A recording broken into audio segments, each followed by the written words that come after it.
Na realidade, pessoal, o que nós temos é o seguinte: Márcio, como é que funções reais são abordadas no Enem? Primeiro, as aulas que envolvem aspectos gerais de uma função real, ele cobra exclusivamente definição e análise gráfica. Uma única, somente uma vez, o Enem cobrou classificação das funções, injetora, sobrejetora e bijetora. Essa questão vai ser até trazida para vocês. Mas, normalmente, o enfoque é na ideia de função enquanto transformação matemática e na análise de gráficos. É isso que a gente vai fazer aqui. Márcio, você postou vídeos falando de composta, de inversa, de par, de ímpar. Bem, eu volto a dizer, eu quero preparar vocês em alta para que vocês não sejam surpreendidos com absolutamente nada. Mas nunca caiu no Enem um problema de inversa, um problema de composta, um problema de paridade. Esses aspectos não são abordados, porque eles são de difícil contextualização. Mas volto a dizer, a ideia é dar o máximo de suporte a vocês para que vocês não sejam pegos de surpresa. Por que eu estou fazendo isso? Porque eu comento sempre, se há 3 anos atrás você me perguntasse, Márcio, o Enem cobra inequações logarítmicas? Eu diria a você, não, ele nunca cobrou. Pois é, nos 2 últimos anos ele cobrou. Então a gente pode ser pego de surpresa e a última coisa do mundo que eu quero é uma surpresa. Agora, é claro que por ser um curso 100% Enem, eu não vou estar gastando energia desnecessária com temas que nunca caíram. A teoria foi proposta a vocês nas videoaulas. Assistam quantas vezes forem necessárias. Agora, uma coisa é fato: o que cai de funções de estudo geral é definição e análise de gráfico. Mas se funções são abordadas como por meio de suas características particulares, e aí sim, a função afim, a função quadrática, a função logarítmica, a função exponencial, elas são abordadas em suas particularidades. Estas a gente vai dar ênfase. Essa primeira parte de estudo de funções reais, eu vou falar de aspectos gerais, depois vou falar da função afim e da função quadrática. Aí dou uma pausa, venho com um dos temas mais importantes do Enem, que é estatística, e depois eu retorno à segunda parte de funções reais, tratando a exponencial, a logarítmica e a trigonométrica. Então, a gente vai trabalhar funções em 2 momentos. Nesse primeiro momento, eu vou dar definição e aspectos gerais, e depois trabalhar com 2 funções reais, a função afim e a função quadrática. Aí eu dou um tempo para vocês digerirem essa parte inicial, falo de estatística, que é um tema essencial, e depois retorno para a gente fazer o estudo da segunda parte das funções, que é o estudo da função exponencial, da função logarítmica e das funções trigonométricas. Mas para a gente não perder mais tempo, vamos direto ao estudo das funções. Eu vou compartilhar a tela agora para a gente relembrar rapidamente aspectos essenciais que foram trabalhados na videoaula. Vamos lá, então.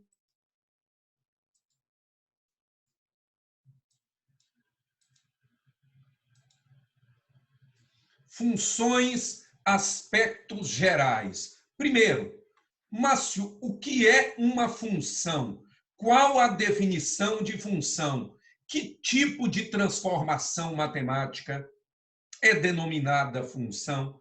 A primeira coisa que eu insisto sempre com vocês, pessoal, é essa ideia intuitiva.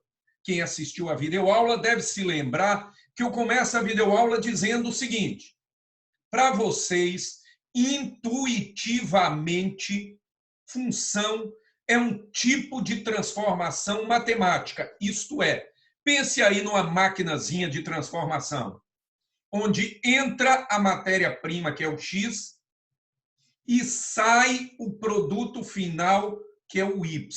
Então, funções são transformações matemáticas, onde entra a matéria-prima, que é o x, e sai o produto final, que é o y. E o processo de transformação, essa máquina de transformação, é a função.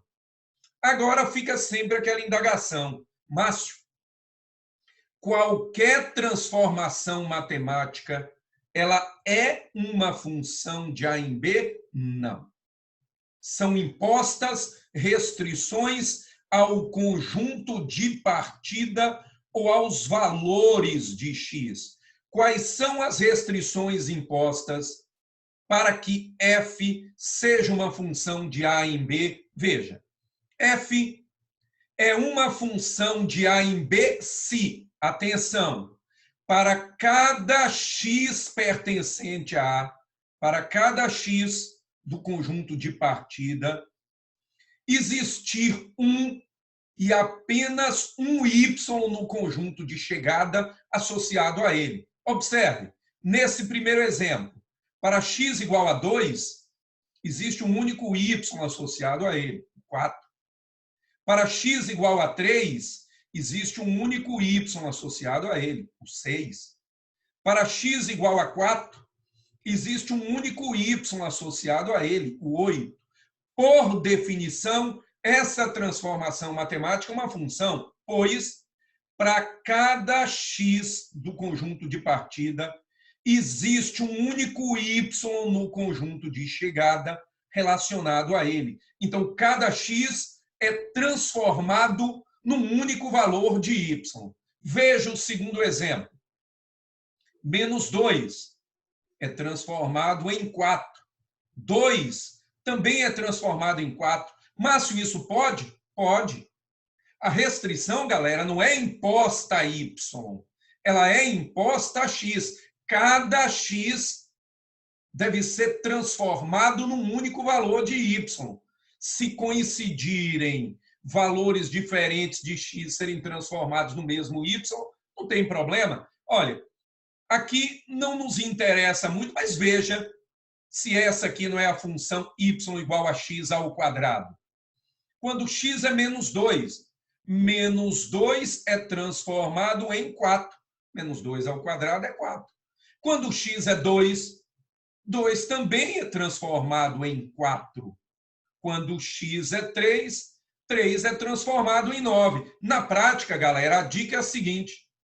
Se forem dados diagramas, f será uma função de A em B se de cada elemento do conjunto de partida, de cada valor de x, partir uma e apenas uma seta. Por que eu estou dizendo isso? Olhe o terceiro exemplo. Este não é uma função.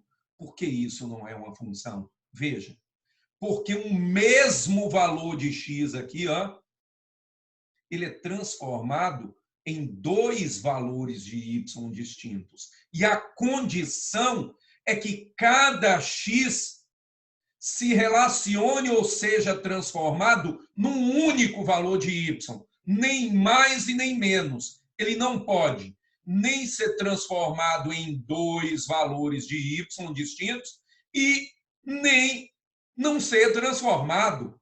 Então, é a máquina de transformação perfeita.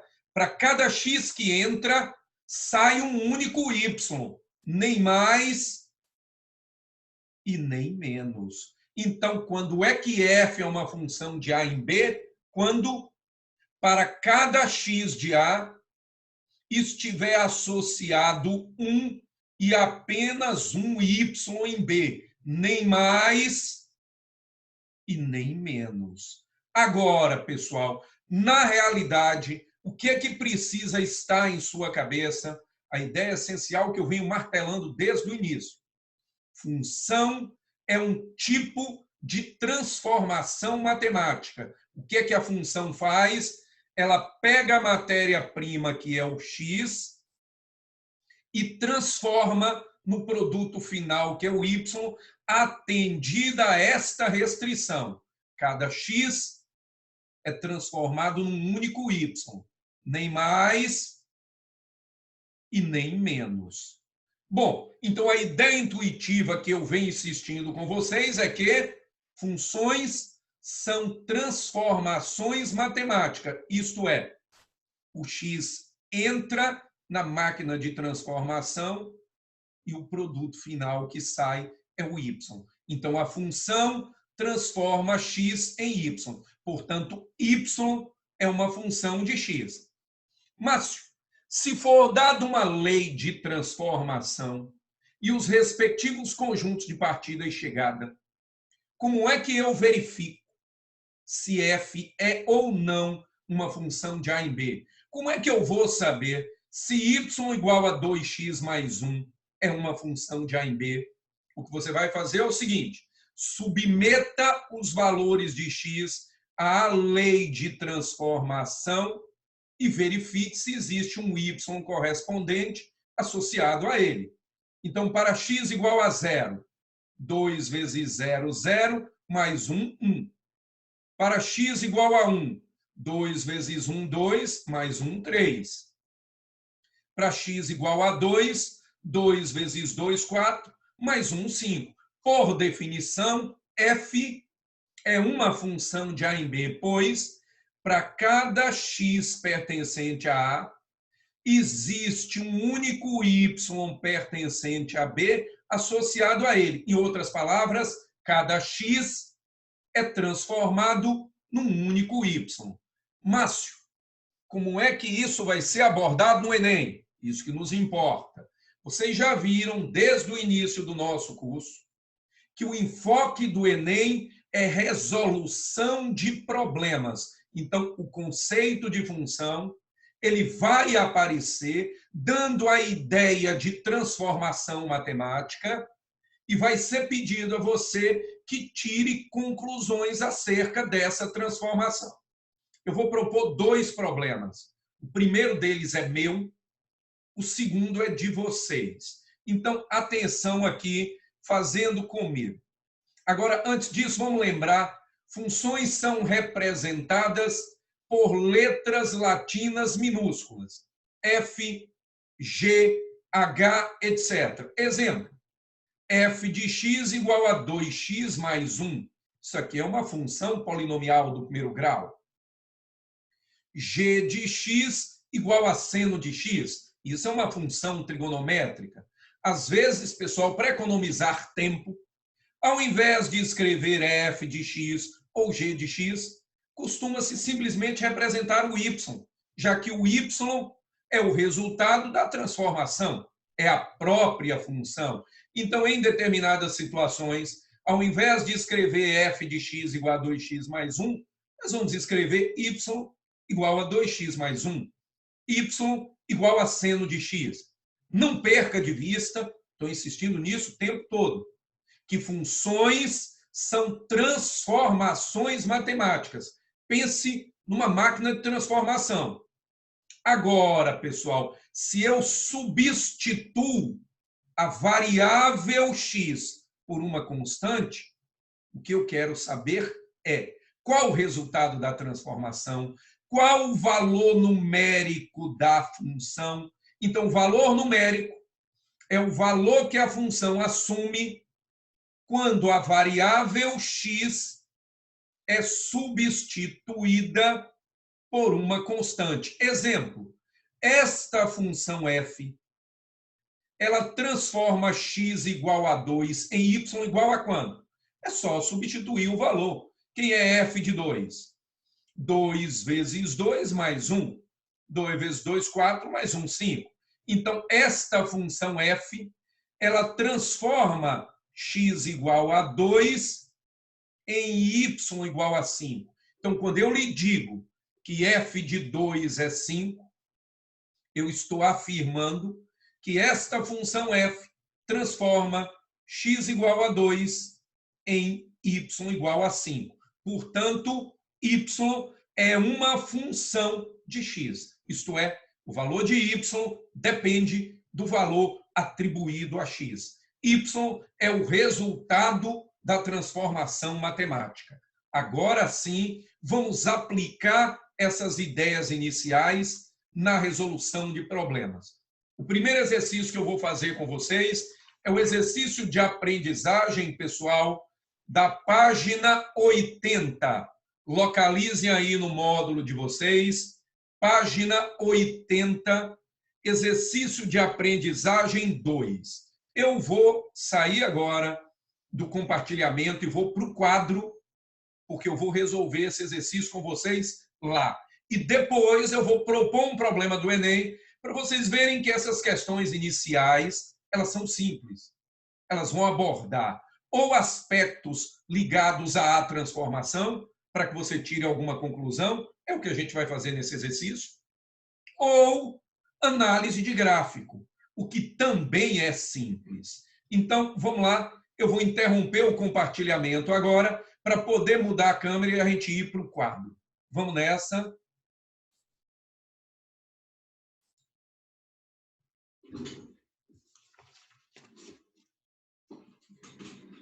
Vamos lá, pessoal. Questão 2, página 80.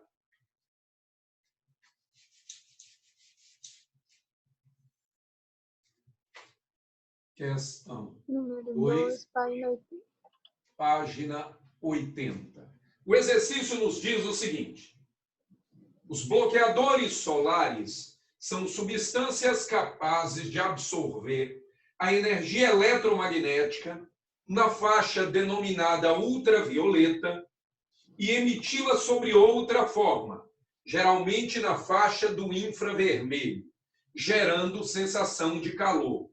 Com isso, não ocorre a penetração da radiação na pele, evitando-se os danos. Considerando-se que o coeficiente de eficiência de determinada marca de creme protetor solar pode ser calculado em função do seu fator de proteção através do modelo matemático, então, eficiência em função do fator de proteção dado pelo texto é 1 menos 5 sobre F. Uma pessoa que pretenda trocar o creme com fator de proteção 15, então antes, esta pessoa usava um creme cujo fator de proteção é 15. Ela pretende trocar esse creme por outro de mesma marca, cujo coeficiente de eficiência seja 25% maior. Então, depois.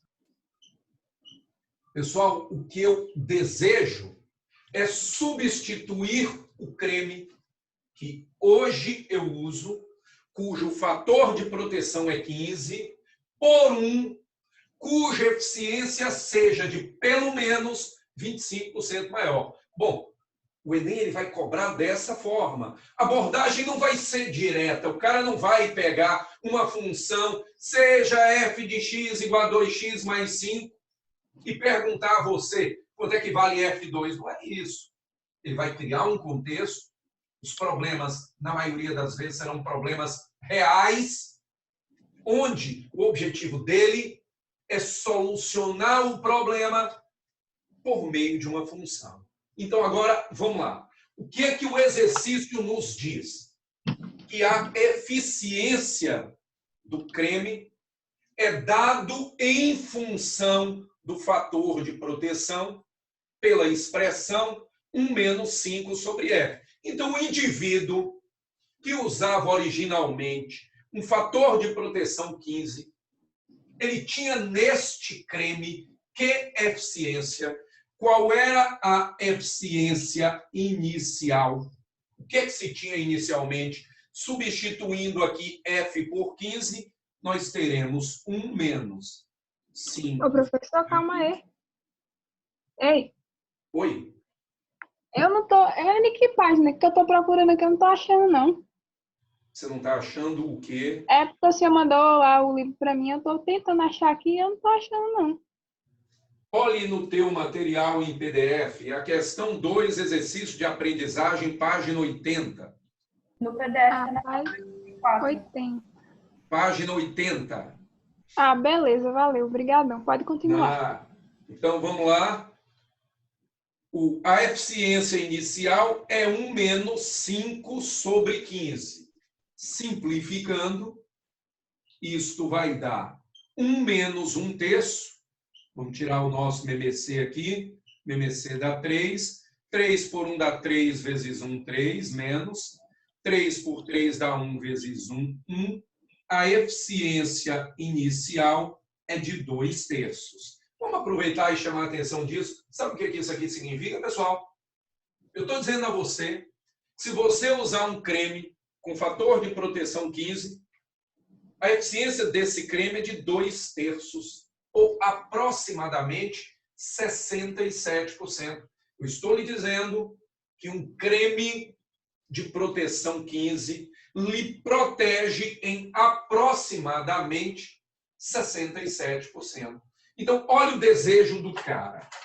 O cidadão, ele quer um novo creme cujo fator de proteção seja pelo menos 25% a mais que este.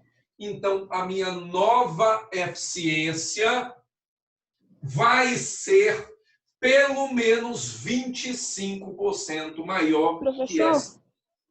Oi. Mais uma vez, desculpa, mas só que eu não entendi, não. Volta, por favor, que eu não entendi. O senhor botou a equação, mas só que o senhor botou antes. Então, eu estava procurando a questão aqui no meu livro, eu não achei. Então, tem como o senhor voltar, por favor, novamente, para mim entender? Tá, eu vou voltar, mas assim, procure localizar aí para a gente não perder tempo. Já Tá localizei, certo? já, desculpa. Vamos lá.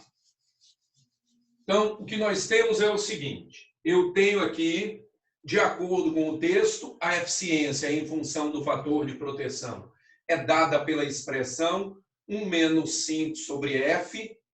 O exercício pergunta, se o indivíduo usa um fator de proteção 15 e quer trocá-lo por outro, então eu quero um novo fator de proteção que me dê uma eficiência de pelo menos 25% a eficiência anterior. Que novo fator de proteção é este? Veja, primeiro passo é substituir este fator de proteção 15 e verificar qual a eficiência dele. Então, a eficiência do fator de proteção 15 é 1 menos 5 sobre 15. Simplificando esta expressão, nós vamos ter 1 menos 1/3. Então, a eficiência do fator de proteção 15 vai ser, tirando o MMC, 3 por 1 dá 3 vezes 1, 3. 3 por 3 dá 1. Esta eficiência é de 2/3. Esta é a eficiência inicial ligada ao fator de proteção 15. Este indivíduo, ele deseja comprar um novo creme cuja nova eficiência seja 25% maior que esta. Qual será, então, a nossa nova eficiência? Vai ser a eficiência anterior, 2/3 mais. Como eu vou dar um aumento de 25%, então a nova eficiência vai ser a eficiência anterior, 2/3, mais 25% dela, de 2/3. Simplificando, 25 por 100 dá 1/4. Simplificando, 4 por 2 dá 2. Então, a nova eficiência é 2/3 mais 1/6. Tirando o MMC, MMC de 6 e 3 dá 6. 6 por 3 dá 2 vezes 2, 4. 6 por 6 dá 1 vezes 1, 1. A nova eficiência deve ser de 5/6. Mas a pergunta dele é: qual é o novo fator de proteção? Se a eficiência é de 5/6, substitua na nossa fórmula e descubra qual o novo fator de proteção. Então, Então, calma aí. substituindo... O senhor quer dizer que, então, o senhor pegou, fez esse cálculo aí, beleza, bacana. Aí deu 2/3. Aí veio para cá e deu 2/3, mas o senhor simplificou ali. Dá licença aí que eu não tô vendo não, por favor. Rapidão. O senhor tá na minha frente. Aí, valeu, obrigado.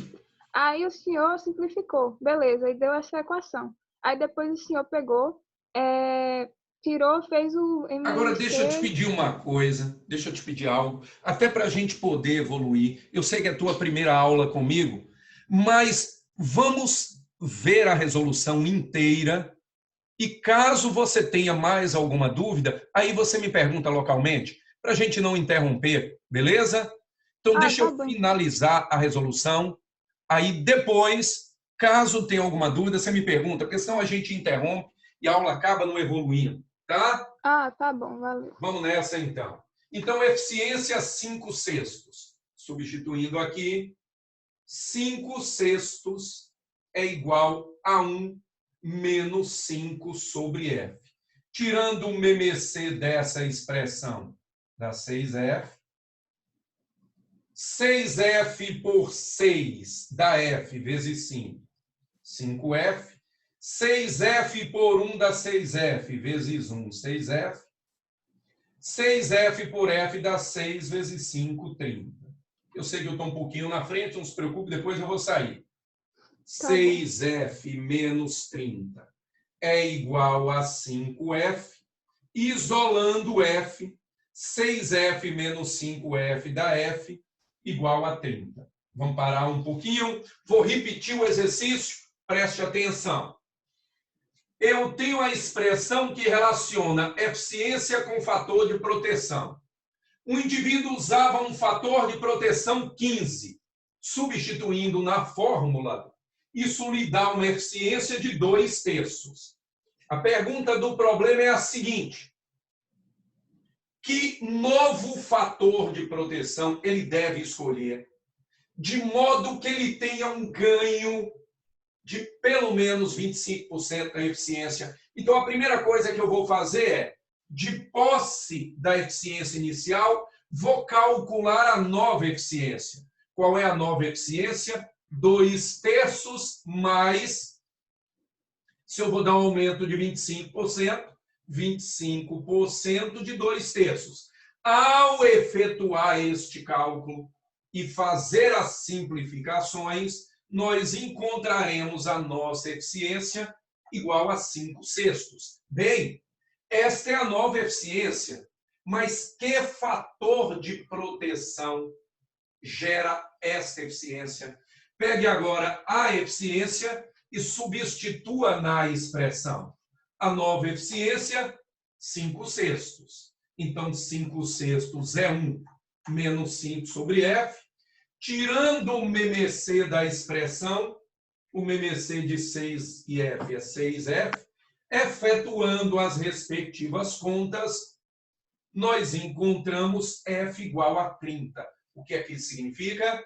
Que para que eu tenha um ganho de 25% de eficiência, eu tenho que mudar o fator de proteção, que ora era 15, para um fator de proteção 30. A alternativa correta, letra B. Pessoal, não se preocupem em copiar, porque essa questão ela vai estar gravada e eu vou disponibilizar para vocês depois o link no grupo. Então, por enquanto, se preocupem apenas em anotar o exercício, aspectos gerais, qualquer outra dúvida que vocês tenham, esclareça agora. Eu vou pedir a vocês que façam para mim, por gentileza, vão adiantando para mim, a questão 2, ó, façam para mim a questão 2, da página 82 do Enem. Rapidinho. Atenção! Como eu disse a vocês, eu tive que entrar com o meu link. Então, se a reunião cair em 6 minutos, o que é que eu vou fazer? Eu vou lá novamente no grupo e vou postar um novo link. Desculpem, pessoal, o inconveniente. É porque nessa aula de hoje a gente teve esse problema com o software do Oficina, que é com quem eu tenho a parceria. Então, se cair, não se preocupe. Em 2 minutos eu retorno e posto novamente o link. Vocês não terão prejuízo algum. Eu vou colocar quantas vezes o link forem necessárias para a gente finalizar a aula. Tá? Então, anotem aí rapidamente e resolvam o meu exercício. 1000 desculpas. Professor, calma aí. Desculpa novamente. É porque assim, o senhor colocou 6F menos 30 igual a 5F, beleza? Isso. Aí o senhor pegou, tava com esse 6F, no caso o senhor passou para lá e ficou um F, certo? 6F menos 5F dá F. Aí depois 30 ficou positivo. Isso, F igual a 30. Ah, tá bom. Valeu, obrigado. Nada. Vamos lá, então. Tentando fazer o meu exercício. Galerinha, como eu disse, a aula está sendo gravada, não se preocupe. Esse link eu vou disponibilizar depois da aula gravada. Então, eu vou apagar agora para a gente fazer o próximo exercício. Vamos lá.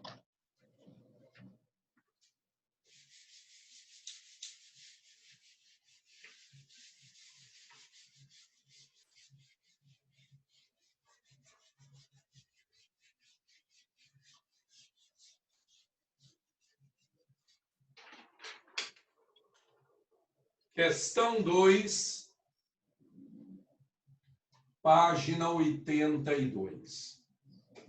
Localizando aí no material de vocês, questão Enem, ele diz assim: embora o índice de massa corporal IMC seja amplamente utilizado, existem ainda inúmeras restrições teóricas ao uso e às faixas de normalidade preconizadas.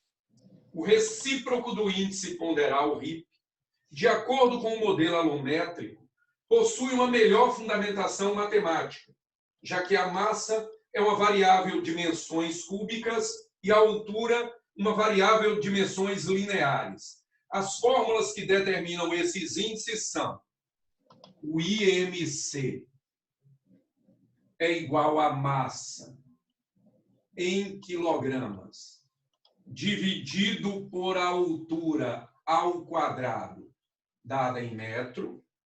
Já o recíproco de índice ponderal é dado por altura em centímetros dividido por raiz cúbica da massa em quilogramas. Atenção apenas às unidades. Ele diz aqui: se uma menina com 60 quilos de massa, M igual a 60, apresenta um IMC de 24 quilos por metro quadrado, ele pergunta qual o recíproco do índice ponderal dessa menina. Pessoal, é só substituir na nossa fórmula. IMC, 24. É igual a massa, 60, dividido por H ao quadrado. Simplificando aqui, pessoal, a nossa expressão, ó, eu sei que IMC 24, massa 60, dividido por H ao quadrado. Passo o H ao quadrado multiplicando e o 24 dividindo. H ao quadrado é 60 sobre 24, simplificando, É 25. simplificando esta expressão. Professor, Oi. É 25. a massa é 25 quilogramas. A massa não. Obrigado, querida. Obrigado. A massa... O não, IMC. o IMC, desculpe. O IMC é 25. O IMC é 25. Então, aqui nós vamos ter 25.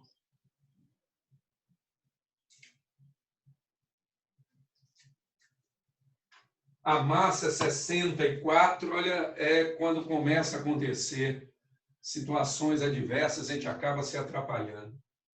1000 perdões. 64. Graças a Deus, foi a primeira vez que isso aconteceu, mas é real. Então, h ao quadrado é 64 sobre 25, extraindo a raiz de 64 é 8, raiz de 25 é 5, a altura é de 1,6 metro. Mas atenção, porque no recíproco do índice ponderal, que é o que eu desejo, a altura é dada em centímetro. Então, corrija a unidade. 1,6 metro é 160 centímetros. Dividido pela raiz cúbica da massa, que é 64. Isto é 160 por raiz cúbica de 64 é 4. 160 por 4, isso vai dar 40. Aqui está o recíproco do índice ponderal dessa menina. A alternativa é aquilo que eu disse a vocês, serão exercícios de aplicação de fórmulas. É bem provável que o link caia em menos de 1 minuto,